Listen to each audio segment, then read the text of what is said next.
बीरबल को मिली नौकरी। अकबर और महेश दास को मिले कुछ साल बीत गए। महेश दास एक छोटे से गांव में रहता था। वह अपनी सूझबूझ और चुलबुलाहट के लिए प्रसिद्ध था, परंतु उसके पास ज़्यादा धन नहीं था। एक दिन उसे अकबर की बात याद आई और उसने नौकरी की तलाश में आगरा जाने का निर्णय लिया।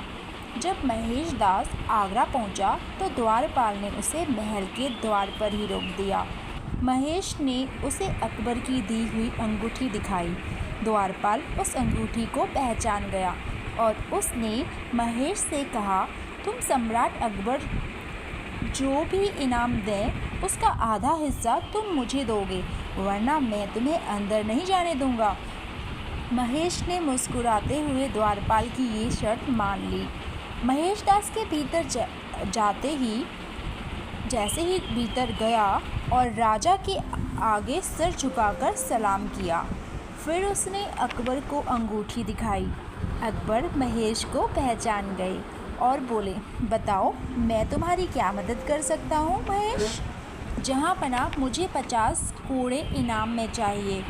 यह सुनकर सभी हैरान रह गए और उन्होंने महेश दास को पागल समझा। अकबर को भी ताज्जुब हुआ और उसने महेश से इस अजीब इनाम की वजह पूछी।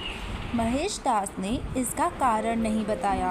अकबर उसकी बात मान गए और एक सिपाही आकर महेश को कोड़े मारने लगा।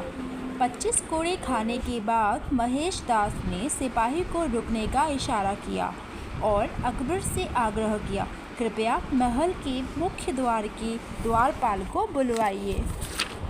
जब द्वारपाल हाजिर हुआ तब महेश बोला, जहाँ पनाह द्वारपाल ने मुझे अंदर आने की आज्ञा देने के लिए एक शर्त रखी थी कि मुझे आप जो भी इनाम देंगे उसका आधा हिस्सा मुझे द्वारपाल को देना होगा। अपना वादा पूरा करते हुए मैं चाहता हूँ कि बाकी के 25 कोड़े द्वारपाल को मारे जाएं। अकबर के आदेश पर द्वारपाल को 25 कोड़े मारे गए और फिर उसे कारागार में बंद कर दिया गया। महेश दास की समझदारी से प्रभावित होकर अकबर ने उसे अपना सलाहकार नियुक्त किया और उसे एक नया नाम दिया, बीरबल।